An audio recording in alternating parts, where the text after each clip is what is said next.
So let's welcome in my guest, Jason Fox, to the show. Jason, as soon as Mario Cristobal was hired, I've kind of been going back and thinking about guys that kind of either were recruited or played for him at Miami, and definitely wanted to bring you on. So how's it going? Good. Thanks for having me. Yeah. So just to recap a little bit, Mario Cristobal was there from '04 to '06, coaching, tight ends and offensive line. So he was your freshman. When you were a freshman at Miami, he was your offensive line coach. But maybe just Jason, your reaction. He gets the head coaching job. Just what was your initial reaction to him doing that? Yeah, I mean, so many words come to mind. I think pumped, tickled, fired up, just so happy for the program, for the city of Miami, for those players that get to play for him, because Mario's a special guy. He's an intense individual, but he just has so much. He cares so much for that program, and the intensity and the passion is because of how much he cares. And if there was one guy in this coaching search, I've been rooting for Cristobal and mentioning Cristobal's names in those circles for several years now. And when this year it finally seemed like it could be a reality, and just so pumped that Miami landed him.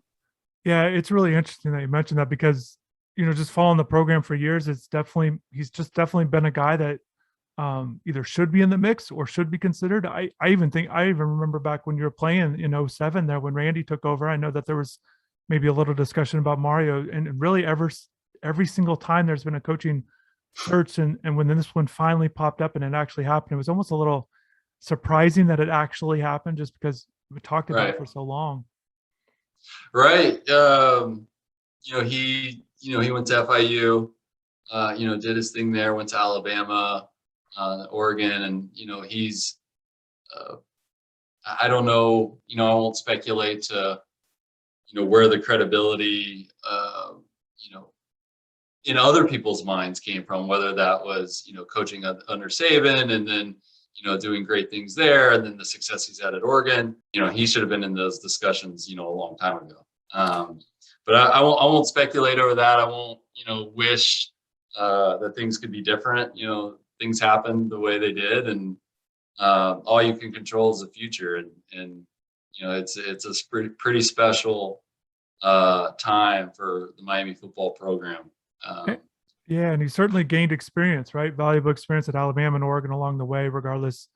Hey, what do you remember about him recruiting you? And I know you grew up a big Miami fan, but what do you remember about that? Because also, a guy from Texas, I know that was an area Cristobal was involved with, but just what do you kind of remember about him? Maybe first impressions or early impressions of him as a coach back then?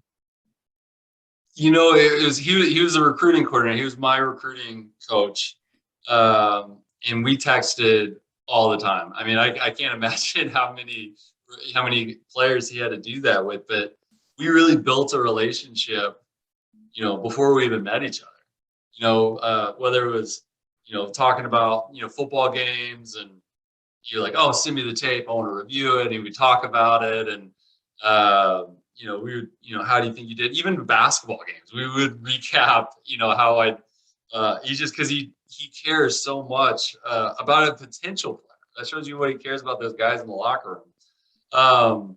But just got to know him extremely well, and not only him, he came out to Texas, and we went out to lunch, and then my parents had him over for dinner, and we talked about the program. I think we actually watched the national championship together back when UT played USC, and he said that's going to be us. And when he said that, I believed it. It didn't happen. Unfortunately, it didn't happen. God had other plans, but that's his goals. Being around him, seeing the type of coach he is, seeing the type of person he is, it's infectious. Because I had all the other coaches too, the offensive coordinator, Coach Coker. It was really nice. He came and visited me. Art Kehoe, which was the O-line coach at the time before Cristobal took over. They all came and visited too, and nothing against them. But he's a guy that he's not selling fluff. He's not selling. I mean, when he tells you what the program's going to be like, you believe it, and it inspires you to want to go be there. It doesn't surprise me hearing you say not just the dinner or lunch thing, but just watching the game. I know there's other stories. I know he's played video games with guys on recruiting trips and just things like that over the years of doing that. And it doesn't surprise me to hear that he texted a lot, because I think that's been something too I've been able to gather and just kind of remembering him again, just at as different stops as well. So you get there at Miami there in 06 and it becomes your position coach. What do you remember him as a coach? And also too, because, that's where he's a former player, former offensive lineman. He's coached that position quite a bit over the years. And certainly, not just that he's taken over as head coach, but that's going to be obviously a point of emphasis, a point of instruction that he can give to Miami moving forward. But just what was it like kind of playing under him? Maybe what were some key things, some point of emphasis things that he had or really it meant a lot to him? Yeah, I could talk about that for a lot, and I could talk about I've said a lot of great things about him, and I don't have any negative things about him. At a more personal level, when I got there, when I was a freshman, we signed 4 offensive linemen that year. A lot of them had kind of more maybe rivals and scout credibility, and we had both of the tackles just graduated, Eric Winston and Rashad Butler, and so the position was open, but there was new guys that I came in with, and there was some good players already there, Reggie Youngblood, Tyrone Bird. I mean, there was a bunch of other tackles already there, and I realized pretty quickly, and even or maybe not even realize, I talked to Cristobal about this during the recruiting process. I was like, I talked to A&M, when I talked to Texas and some of the other Big 12 schools. He said they plan to redshirt me. Like, what's your plan? Like, how does this work? And he's like, best players are going to play. He's like, I don't care if you're a freshman, I don't care if you're a senior. Whoever gives us the best chance to win are going to win. And that's what I wanted to hear. But he meant that, and because I told him that prior, and even when I arrived on campus, I was like, Coach, I want to, I'm not asking to play. I'm asking for an opportunity if I can earn it. And he spent so much extra time. I mean, football, those are long days. Training camps are long days. You got school, you got, study hall and all this stuff you got to do when you're a freshman. You got all the meetings and the weightlifting and the practicing and the walkthroughs. And he's got all the other things he's got to do and focus on. And I'm asking him for extra time. And out of the hours of the day, there's not much left. And he spent any hour or minute that I would, me as a player, develop as a freshman. When I started, the day 1 of training camp, I was getting reps with the 3s and 4s, and I was blessed and got to play against Florida State the first game, which was another incredible experience. But I owe a lot of that to Coach Cristobal. I mean, he was the one that spent that time with me and really helped me develop as a player, not only through training camp but that whole year.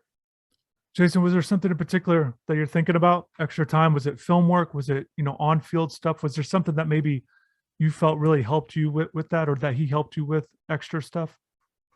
It was all of the above. It was a lot of film work. It was a lot of coaching. But I mean, even I guess maybe one of the best ways to say it too, it wasn't, just a ton of hand holding, but his standards are so high. I mean, he demands the best. And he demands every ounce of energy and effort that you got. I remember, I won't say his name, but we had a walk on joking around about missing a block. And I thought Cristobal was gonna go off the top ropes and like elbow slam this guy. Like, he did not cut at that type of stuff. Like, it was serious. Like, you had a job to do on that field and you need to get it done. And if you're not going to get it done, you don't need to be here. And second of all, you don't need to be joking around about it. And that's the type of intensity in what he demands from you, but he's also willing to help you get there. And so, I feel like I'm just praising this guy too much, but I honestly feel it. I mean, he is one of the favorite coaches I've ever had.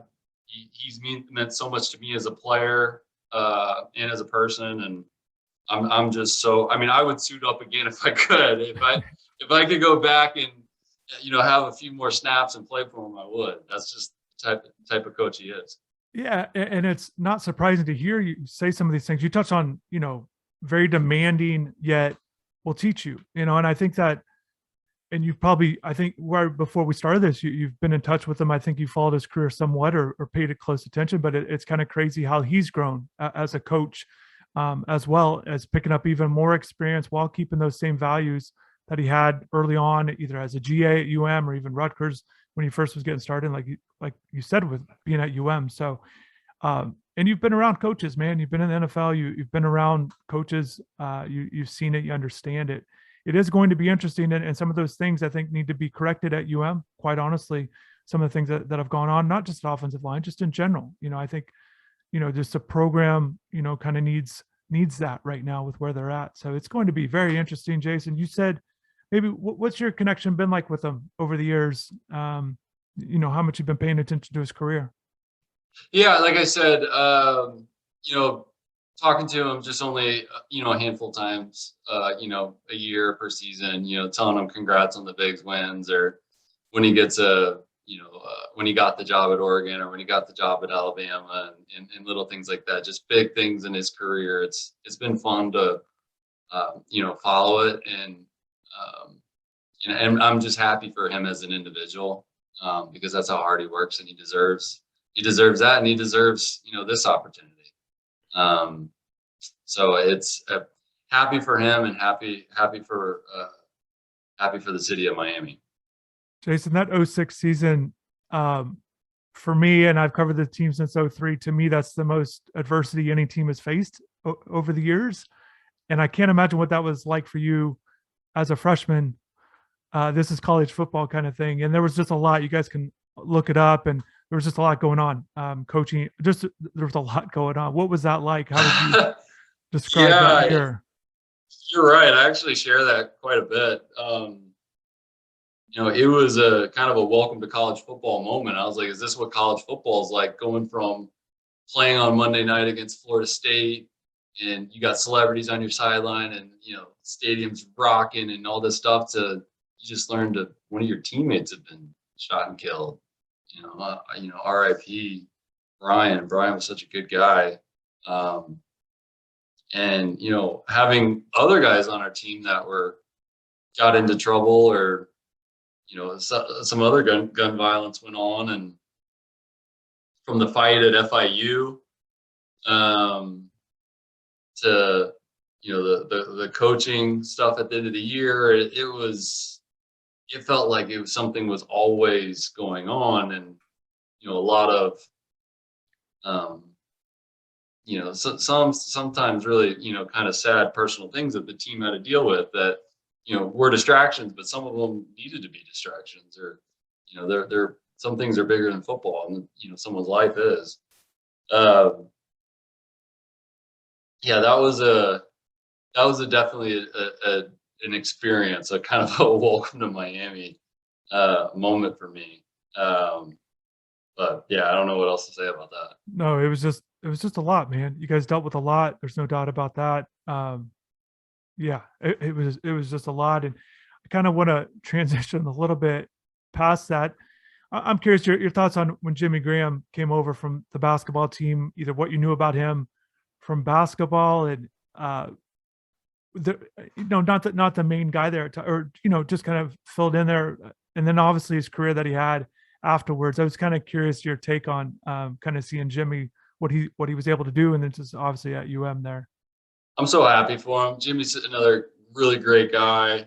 In college, he was such a happy-go-lucky kid, and I had a lot of classes with him and was buddies before he joined the football team. And it wasn't just me, but me and probably half the football team were in his ear about, coming and trying out for us. And I remember his first day in football, it was a testing day. We ran 40s and tested verticals, and 5, 10, 5s, and all the, typical testing stuff. And, Jimmy's like heavier. He's like 275 basketball Jimmy. Runs like a 4.3 40, and verticals like 50 inches, and does all these like off the chart stuff. And he's like, "Is this good?" And he's leaning over, and he's like, "Is that okay?" Like, yeah, man, you're you're gonna be fine. Like, you're tested better than any of us. And he didn't know anything about football at that time. Didn't know, uh, the coaches. You were really, kind of. But we had such a rare talent in such a, you know, athleticism in a Pro Bowler's body, and you saw what that turned out to be. And like I said, it couldn't have happened to a better guy. So that's awesome to see his success. Yeah, it was pretty wild. Kind of just yeah, I remember that too, and just it was pretty impressive. Another athletic guy. You saw Calvin Johnson in college. You guys played against him, but to see him in the NFL, what were your impressions? And do you have a good Calvin story playing with him? And obviously had that monster, a lot of monster years, but that monster, that really big season that he had. What's your favorite, or what's your maybe a biggest memory of playing with Calvin? It's when somebody knows somebody, the sportcaster thing to do is to say, "Oh, he's an even better person than he is player." Um, and but that is the thing with Calvin, right? Like when I was drafted by Detroit, first day of the locker room, he stopped by my locker and he was like, "Hey man, this is my number. Take it down. If you need anything at all, give me a call. Hey, by the way, what are you doing tonight? Let's go grab dinner and a movie. Like literally, we went on like a date. Like he took me, we went and saw dinner and a movie, which is kind of like which is like if you go to most teams, they're the highest paid player on the team, they're Pro Bowl player, they're the face of the program, doesn't do that for the rookies, right? And he didn't do that for me. He did that for everybody, and that's so rare for the type of talent that he is. But I mean, he was the quietest guy on the team. He was the most humble guy on the team. Soft spoken. He wasn't a diva wide receiver that demanding the ball every play. I mean, it was Stafford wanted to throw him the ball every play because that's how freaking good he was.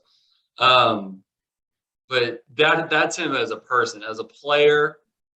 Oh my gosh! What the numbers I just said about Jimmy Graham, like twice as good. And no, nothing. I don't mean that against Jimmy, but I mean here's a guy that was my height, 240 pounds, 6'7", could run a 4.240, literally vertical. I think it was like 50 or 52 inches. We called him Avatar because that was right when that movie came out, and he just looked like he was running so much faster than everybody else. You see guys like I remember one year we played the Saints. They put two corners on him, like press coverage, like it was a freaking gunner on punt. I've never seen that happen with any other receiver ever in the history of the NFL. That was the year he, broke all the records, and a lot of people didn't know he had like a half torn like MCL that year, and he had like 3 broken fingers. Like he did all this, and he wasn't 100%. And it was, I mean, he dictated our whole game because a lot of times we would either run at Calvin or run away from Calvin based on how their defense was treating him. If they were putting everybody to his side of the field to guard him, we'd just run away from him. Or sometimes they were playing a safety high on his side, so we'd run towards the high safety. And I mean, he was a type of player that could literally take over a game, and he did it time in, time out. We played the Cowboys. I remember our head coach after the game goes, "Man, we might be a one-trick pony, but that's a hell of a trick. Like if we got Calvin, like he was a once in a generation type player, and it was awesome to be his teammate for 4 years." Yeah, that's cool. And Reggie Bush was another guy at the especially the college level, and obviously you had heard about him, before you guys were teammates. What anything with Reggie, and then also too with Stafford, you touched on him a little bit. Just another guy that's still going. A guy that's been there and been doing it for a while now. Yeah, it was. It's been awesome. You're naming all of some of my favorite teammates. This is totally not fair to Reggie, but my perception of him was totally off. Before I knew him, before I ever played with him, I figured, USC, Hollywood guy, this guy's going to be, Mr. Hollywood in the locker room. But he wasn't. He was another super soft-spoken guy, super humble, really great to all the linemen, super, appreciated. He always, told us great, always stopped by the O-line room and complimented them on a good game, and helped out. Really was we used to joke around like, which ones are friends of the O line, and Reggie always was, and uh, but man, such a great guy as well. Stafford's another one. I'm from Fort Worth. He's from Dallas, Texas kid. Be able to block for him, and he was another great guy to block for, because one thing about Stafford, it was partly the system, but partly him too. I mean, he just makes quick decisions, and that's something you want as an offensive lineman. Someone that's gonna knows where he wants to go with the ball, gets rid of it. The quarterbacks that hold the ball for 4 seconds, 5 seconds every play, those are the ones that make your life tough. But Stafford was always, you can see it, man. We had my second through fourth year in Detroit, we broke the franchise record for 3 years in a row on offense. I mean, we were putting up points or putting up yards. We had good offenses. We just never put the whole thing together. Jason, I've heard you talk about your draft night and kind of surprised that the Lions took you.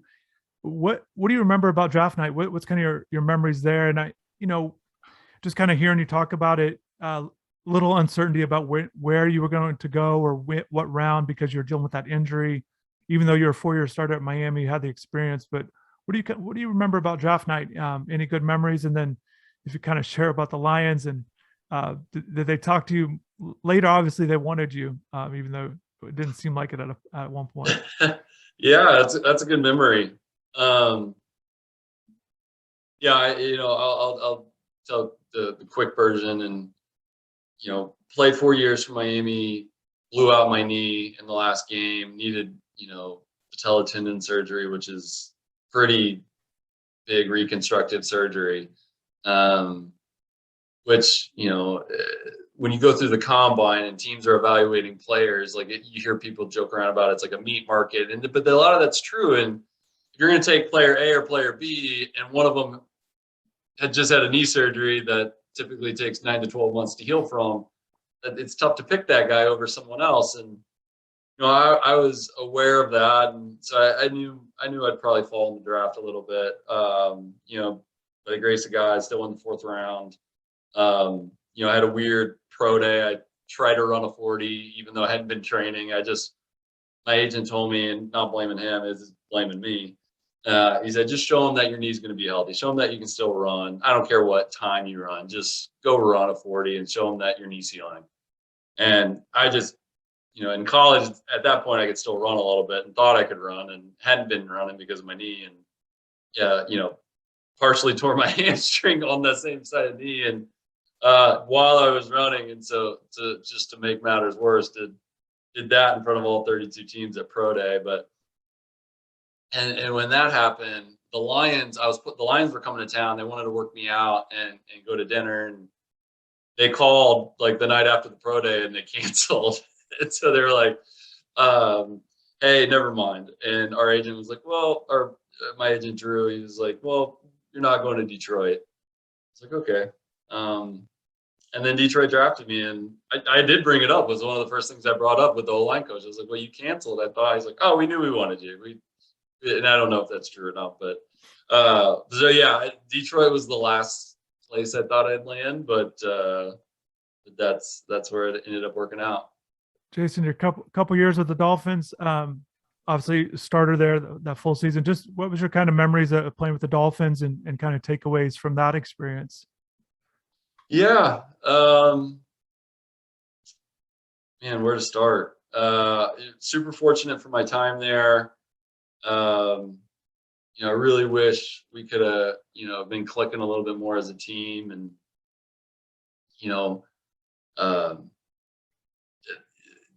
it was funny, in college, I never had an injury until that last game. Like where I hurt my knee. And the pros, I was probably that injury prone player. I was the day one starter 5 out of my 6 years, and I never made it through a whole season. That year with the Dolphins, I think I started 15 out of the 16 games. And so like, I never played the whole season because I just couldn't stay healthy. And those injuries were just, starting to add up. And so that was kind of the tail end of my career. And where I was kind of held together by stitches at that point. But really, really enjoyed my time there. Still support the Dolphins a ton. Wish them the best. But it just, you know, wish we would have won a few more games. But I could probably said that for every team that I was on.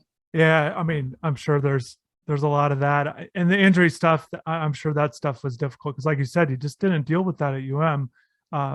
Felt like, started almost every game, I think, up until that last one, maybe. But I think it was 48 games or 47 games at UM, which was something I'm proud of because there's I don't there's so many better players than me and so many amazing all pro and just even amazing college players that have come through that place, and to be in the same realm of starts as some of those names is a pretty cool feeling for me. I want to ask you about EarBuds because, look, I was doing some research and you were working on getting your degree while you were with the Dolphins. You went back to UM, is that correct? And what was that like? What kind of being on campus as kind of the just what was that like going back on campus again?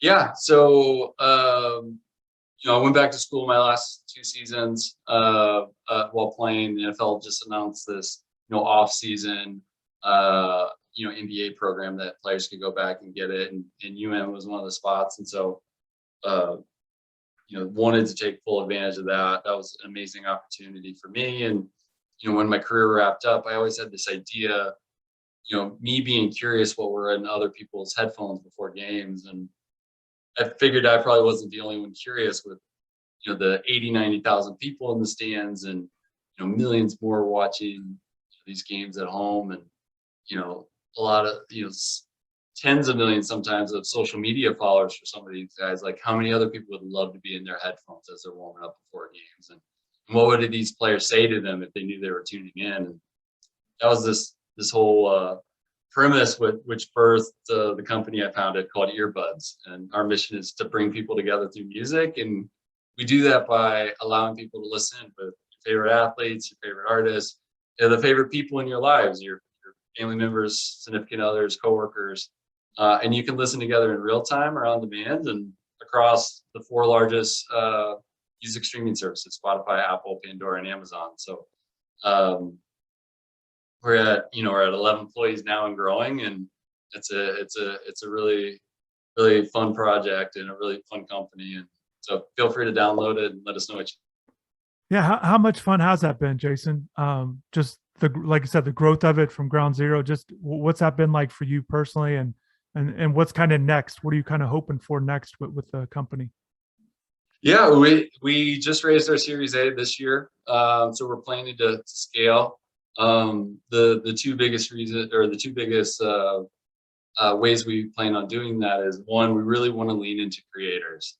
We find ourselves in this creator economy, and no one's really doing that and focusing that in music. So we're going to allow creators to monetize on our platform, whether you're a collegiate athlete. So now you can monetize your brand through music. If you want to enable tipping, or enable add your merch brand, or even make your channel subscription based, you can do that and monetize that now, whether you're an emerging artist or someone just has really amazing taste in music. Outside of that, we're building a B2B aspect of our business as well. Several major enterprises has approached us about licensing our technology, and so we're building out the infrastructure for that. So it's we're growing, and we hope 2022 is a really good year for us. Yeah, definitely, and a lot to be excited about with your company. I know like you said, you're excited about Mario Cristobal, the future of the Hurricanes. Jason, I appreciate your time, man. Kind of going through this, there's a lot to talk about for sure. I appreciate you dropping in on the stories. Obviously, best of luck. We'll stay in touch, man. I appreciate you, though. Absolutely. Thanks for having me. It was a lot of fun.